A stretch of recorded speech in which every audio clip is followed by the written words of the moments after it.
Well, good afternoon everyone. Welcome back to The Life's Good. Well, Cheryl and I have been away for the weekend in North Wales with our caravan. We've had a lovely time.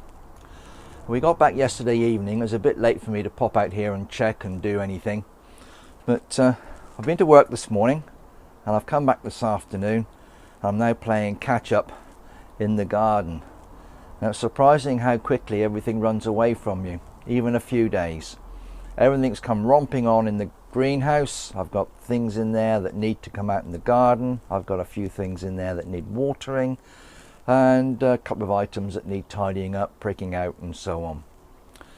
Well, I wanted to give you a quick tour of the greenhouse and the garden. So I'll show you what I've been doing in the last hour. I've been trying to put that other pathway across the plot.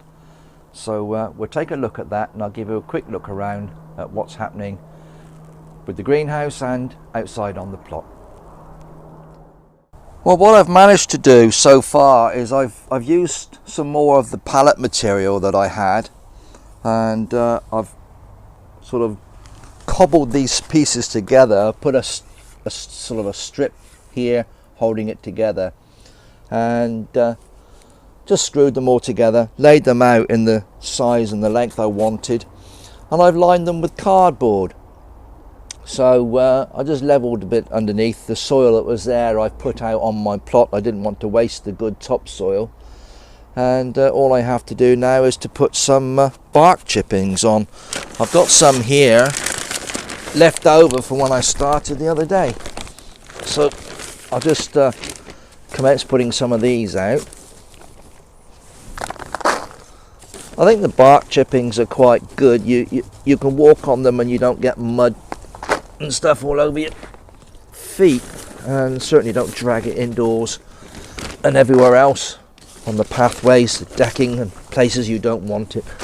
So it keeps your feet fairly tidy, your shoes at least. Now this stuff is quite wet. It does compress down quite well. I'm going to get quite a generous layer in here, I hope. I'm going to just drag it out of here. It was quite wet and mucky when I first opened the bag, but it's dried out a little bit now. And I'm just spreading it out evenly along this pathway.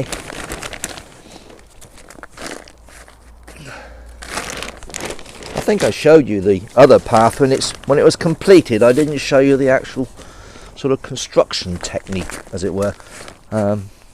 But these old pallets that my friend Nick saved for me have been absolutely ideal. I haven't used all of them. I've still got quite a bit left. I used one smaller one to make the shelves in my greenhouse, and I've used a whole one to make these two little pathways, and all the offcuts that I didn't use or that were not really practical for this operation I've put in my wood burner by the decking, so that one evening soon we'll be able to light that and sit outside. When the evenings are a bit warmer, we can sit outside in front of the wood burner and socialise a little bit. Surprising how much heat comes off that burner, actually. It's quite good. Now this is going down quite well. It's quite easy, you just spread it out, walk on it a little bit, it goes down. Now I did line it with cardboard. I think that helps a little bit, keeping it clean and stopping any weeds and bits coming up through. The idea being I wanted a nice clean level pathway to walk up and down so that I could reach across to my no dig beds either side. There's all sorts of bits in this. It's quite good. It's got little bits of wood chip, bark, offcuts. Yes, okay. Just hope the birds don't scratch it about too much. Birds do get on here and have a scratch around, see if they can't find any bugs and grubs. But as long as it stays within the confines of the path area, I don't mind. But you know what? That's looking quite good now. I've nearly ran out. So I bought one bag. Cost me about £8. from the garden centre, and I think the one bag was judged quite well for these 2 paths. Now I put it on about, I don't know, there must be about 2 to 3 inches of bark chippings here. Probably not quite that much, but I'll go with the 2 inches, about 2 inches of bark chippings on here. And I think that's going to be quite useful for me up there. That's looking good and looks really tidy now. So I've now got a sensible area to walk up and down. I can reach to the centre of this plot quite easily from this pathway, and then equally so from on the other side where there's another path in front of the chicken house. So that's useful. Right guys, I'll show you a few other things that I've been doing, and pop in the greenhouse. Before we go away, this is a Shallots. Now I'll probably bring the camera down closer a bit later and I'll show you, but most of these now are sprouting, so I'm very pleased with those. They're coming on nicely. There's one here, one there, another one over there, so that's really good. The radishes I uncovered over a week ago now, and they're all coming up lovely. They've all got nice pink stems, and it won't be long before they start swelling at the bottom, giving us some nice globular radishes. So yeah, I need to crack on and do a few more things. I'll take you around and show you what I'm doing. I'll see you in the greenhouse in a minute. Okay, well here we are in the greenhouse again. No heating on. It has been on. I put it on last night very quickly because it was chilly outside, and I'm glad I did because it got down to a frost last night and I didn't want the greenhouse dropping too cold. But when I popped out and did have a quick look, it was 3 degrees. I don't know if you can see that, but that's the coldest it actually got in here last night. So putting the heater on just for a couple of hours has helped save the day a little bit. It's currently 14.5 in here, and it has gotten up to 30 at the weekend. Now 30 is, for me, that's a bit too steep, bit hot, but we weren't here. I wasn't here to control everything.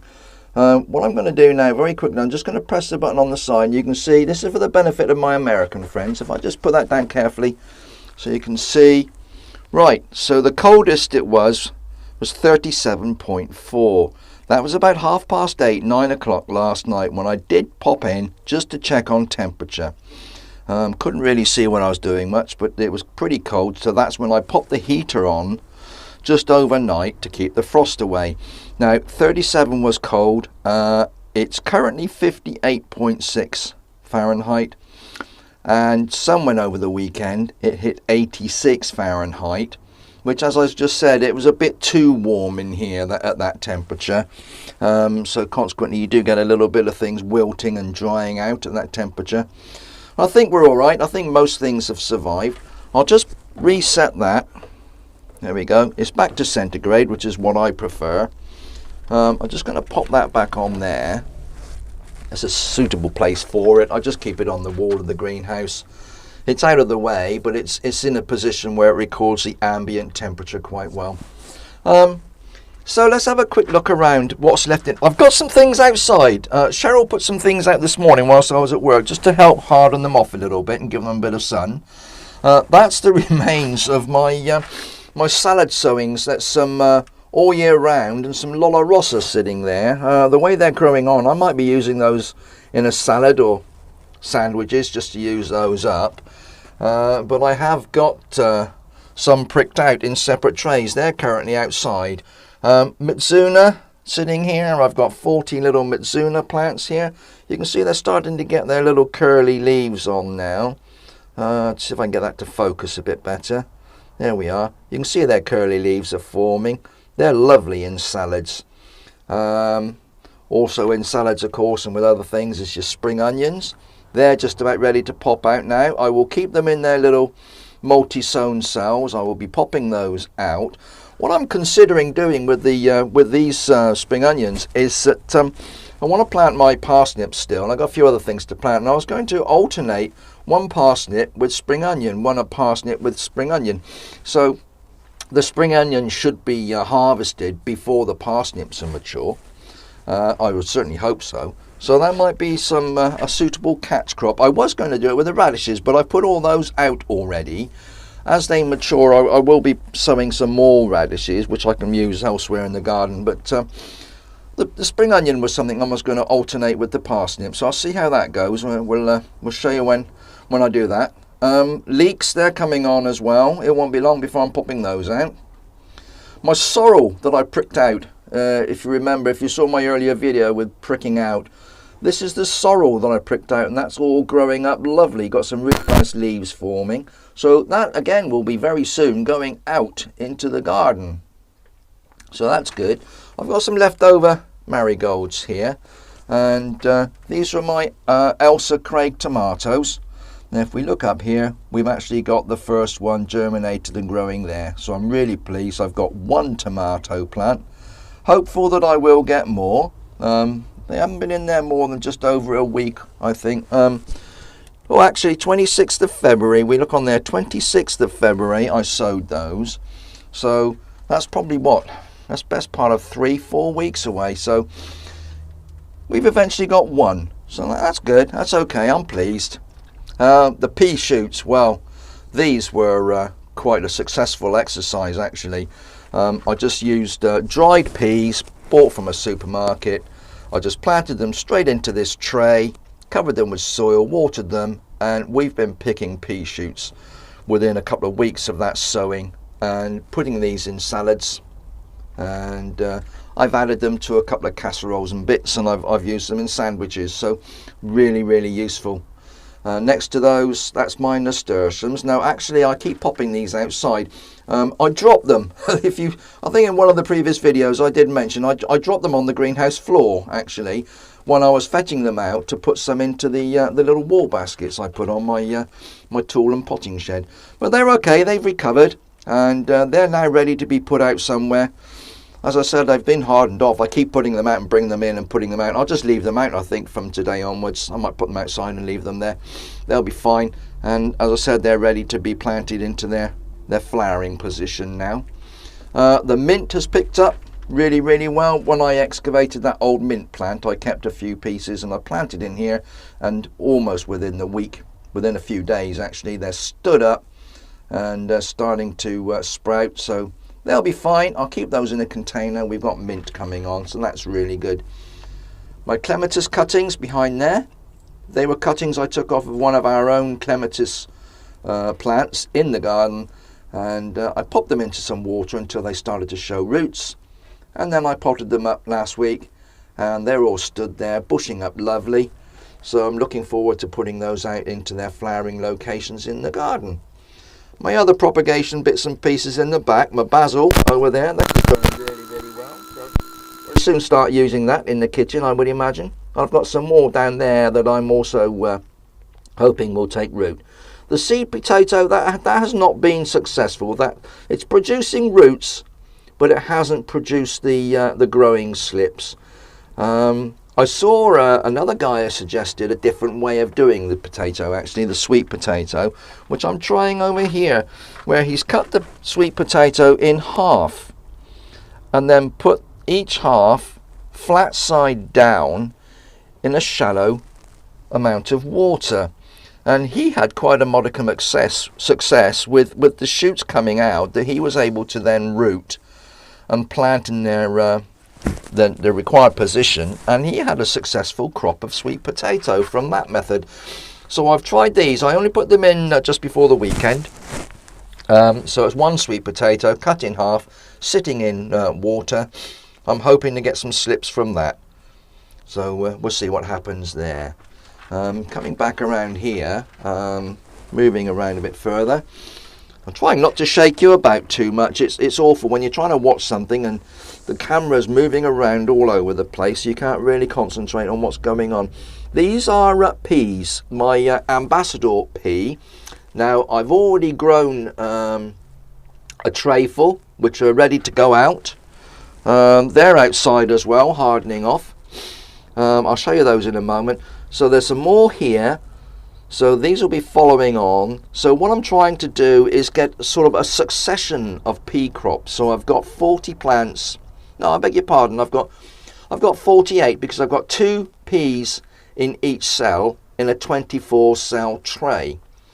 So I've got 48 pea plants outside hardening off, ready to go in the ground, and I've got a further 48 in here in the greenhouse following on.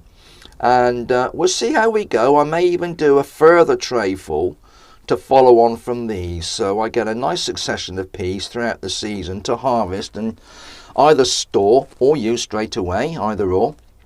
But it's lovely if you can store your own peas in the freezer, and then you've got those later in the year.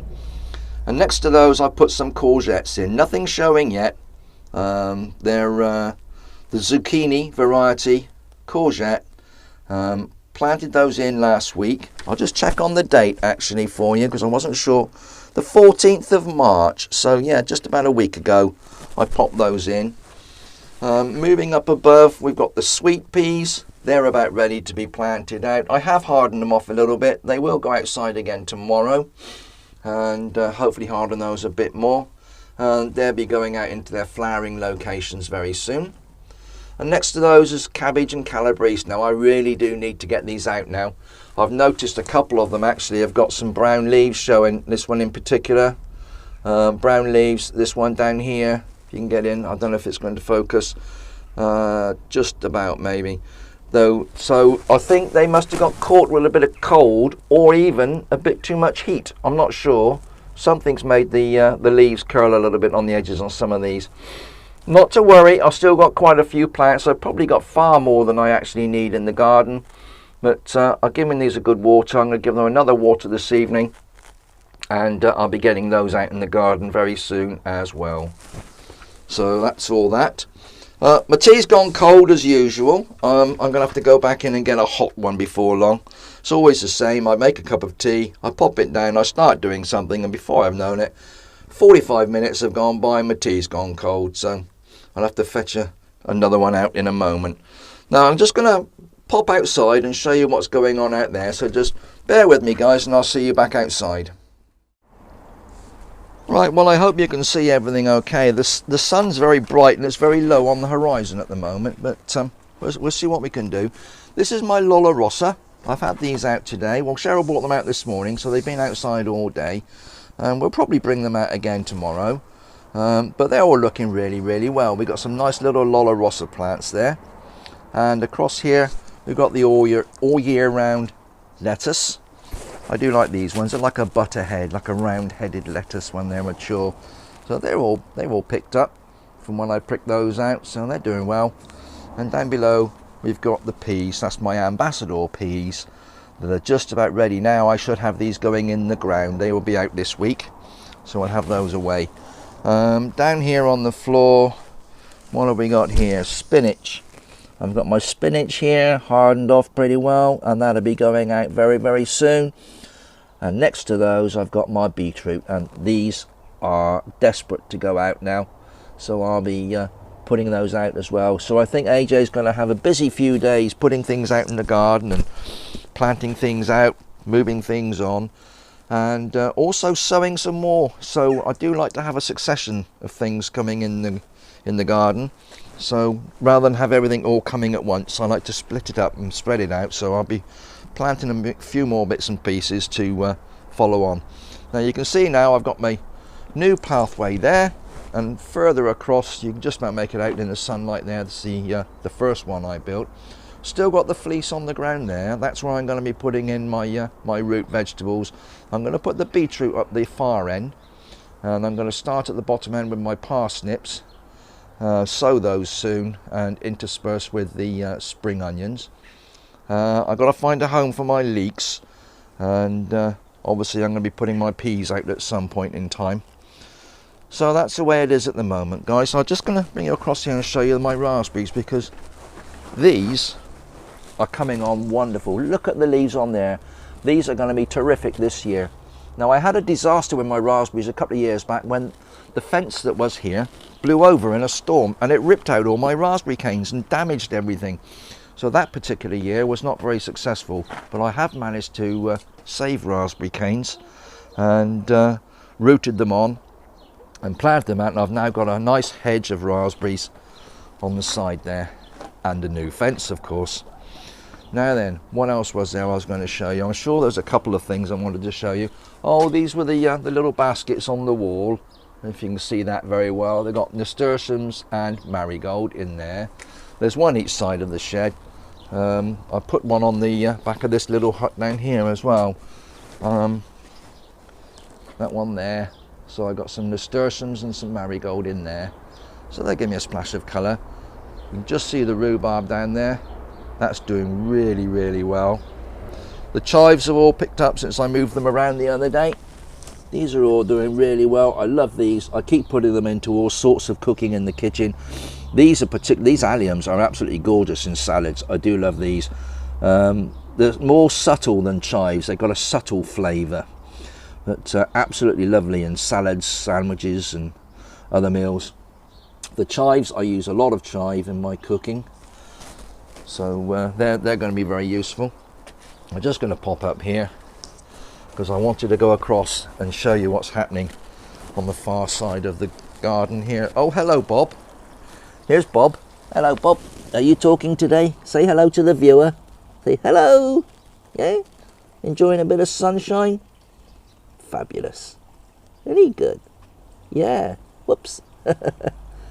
He's a canny lad, aren't you? Go on. Hey. Yeah. He's me pal. He's always about in the garden. Now, I just wanted to get up here and around here because this is our first camellia bloom. I'm hoping you can see that. It's sort of in the shade and the sun, as I said, is just going down. There's one on the other side. I've actually got two blooms I see now. So there's that one there. If I get around here, see if we can show you this one. Look at this one down here. Absolutely gorgeous. Absolutely beautiful. I love the colour. I love the style of the plant. It's just, whoops, I nearly fell over there, guys. Yeah, it's coming on. There's lots of buds on here. Loads and loads of buds. And when they all come out, that is a fantastic show of colour on the side of my garden. Right, well, I'm going to have to go and get a hot cup of tea. We'll leave Bob to play. Won't we, Bob? See you later, mate. We'll step back down to the plot. Of course, we got the laundry up. We've, as I said, we were away at the weekend, so we're trying to catch up with the laundry and other tasks. And the girls are quiet today. Oh, Violet's been tucking her head away, having a little snooze, haven't you, Vi? And there's Peggy. Hello, Peg. And Daisy. Yes. Hi, Daisy. You saying hello to everybody? She's a good girl, aren't you? You are. You're all good girls. Well, I nearly forgot to show you my shallots, guys. If we look down here, we got one there, and that one there, and another one there, and a few others are all sprouting, so I'm really pleased my shallots have come to life. Now, there was one other thing I was quite excited about, which I didn't mention earlier, and before we go, I'll just show you this. This is where I planted my garlic. It was purchased in a supermarket, intended for use in the kitchen. However, one of the bulbs was quite big, and the individual cloves were quite large. So I used that one, separated the cloves off, planted this, and as you can see, I now have garlic growing in my garden. And I'm really, really pleased. That's the first time I've ever been able to grow garlic at home. I've tried before, it didn't grow, it just disappeared. I don't know what happened to it, but it never ever came to fruition. This time I have success. I'm really pleased with that. So yeah, cause for celebration. Maybe I'll get that hot cup of tea after all, and maybe a slice of bread pudding to go with it. Right, guys, I'm gonna have to crack on. The sun's just about gone now. It's all quiet now. Not much I can do this evening. So whatever you're doing, take good care of yourselves. Have fun, and come back and visit soon. Don't forget to subscribe. That would really make my day. And we'll see you soon on the Life's Good. Bye bye now.